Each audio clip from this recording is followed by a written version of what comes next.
Hey everybody, so it is so hot outside. Oh my goodness, I just want to go home into my air conditioning and just stay in my PJs all day. But of course, you have to be adults and you have to go out into this horrible weather. I mean, it's not horrible, it's just hot. It's unbearably hot and sticky and soupy and gross. I hope you guys are staying cool. But anyways, welcome back to Client Stories with Amy. Our next client is an NPE and she's a DNA surprise. So we took her case, got her screened, got her story, and she was upset. She was very upset by this whole process. She is traumatized, and I know a lot of you can relate to that. You've had that same feeling. Both her parents have passed away, so she has no one left to ask, like, what's going on, what happened here, like, who is my biological father? So she's left at her own devices to figure this out. She can't figure anything out. She just knows that her DNA matches something isn't right, and she came to the conclusion that her dad wasn't her dad, and she was right. She was definitely right. And it's so sad when you have that experience where you just think you have this happy, perfect life, and you do a DNA test just to learn more about your heritage and where you come from, and maybe connect to some relatives, and you get that heartbreaking, shocking realization that dad isn't my dad. I don't have my dad's DNA matches here. But we're here to help. We were able to hook her up with some of our resources and get her into our little Zoom support groups, and Right to Know is also there to help in these situations. So we passed along all of that information while we were working her case.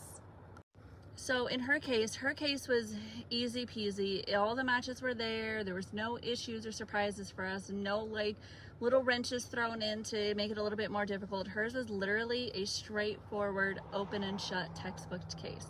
We were able to find DNA matches to every single great-grandparent's line, multiple matches actually. There was just no question who the biological father was in this case. There was only one son. There wasn't multiple children to sit there and say it's one of these brothers. One son, that one son had to be her biological father. And of course, because this case was too easy, he had to be our wrench. He had to give us a little bit of trouble. So we gave her the contact information, we gave her all the details, we helped her kind of write down what to say, how to say things, how to approach this in the best possible, easy, straightforward way. Hey, did you know my mother? I was born here and on this date.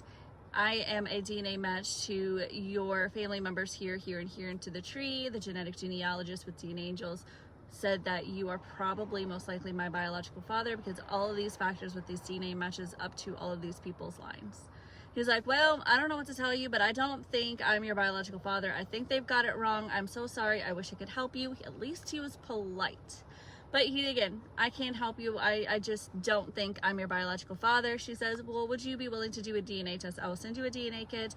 We can do an ancestry one, or I will send you a LabCorp one. We'll just do a traditional paternity test. He's like, no, I'm not interested in whatever you're trying to sell me. And I'm like, oh, here we go. Whatever I'm trying to sell you, dude, I'm not trying to sell you anything. She's literally just contacting you thinking that you're her missing piece of her biological line. Like, of all the DNA matches, would you be willing? And he still told her absolutely not. And I'm like, okay, cool. So next step, contact his children, see what they say. Here's their contact information. One of them did DNA test because she was super curious, and of course at first she's like, no, I'm sure my dad's probably right. I'm sure you're not my sister.